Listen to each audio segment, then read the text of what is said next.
তো শুরুতে যে ভিডিওটি দেখলেন ওইটা নিয়ে নেক্সট ভিডিওতে আলোচনা করব। তো এখানে দেখতে পাচ্ছেন জেনারেলের দুইটা এসি, এগুলাতে মূল সমস্যা হলো গিয়ে পাওয়ার আসে না। না আসার মূল কারণ হলো গিয়ে সার্কিট, মানে সার্কিটের পুরো অবস্থা খারাপ হয়ে গেছে।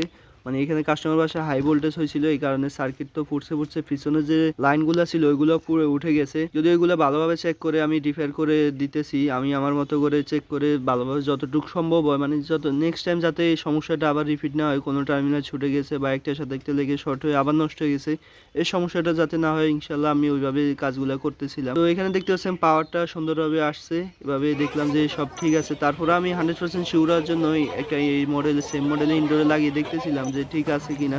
দেখতে পাচ্ছেন রানারগুলো খুব ভালোভাবে ঘুরতেছে এবং কি রিটার্নও ভালোভাবে দিতেছে, 220 আসতেছে, চেক করে দেখলাম। তো এখানে আরেকটা বিষয় দেখায়, এখানে দেখতে পাচ্ছেন অ্যাম্পিয়ার মিটারে 120 থেকে 130 ভোল্ট, এটা কাস্টমার বাসায় এত কম ভোল্টেজে আসার মূল কারণ হলো কাস্টমার বাসায় নিউট্রাল ফল্ট খাইছে। এটা মূলত মেন নিউট্রাল ফল্ট হয়েছিল, ওইটা পরবর্তী রিপেয়ার করে দেওয়ার পর আমরা কাস্টমারকে সুন্দরভাবে এসিগুলো বুঝিয়ে দিলাম, সুন্দরভাবে কুলিং আসতেছে, কোনো সমস্যা নাই। তো ভিডিও শুরুতে যে বিষয়টা দেখলেন সার্কিট ব্লাস্ট হওয়া, ওইটা কেন হয়েছিল, কিভাবে হয়েছিল, ইনশাল্লাহ নেক্সট ভিডিওতে আসবে।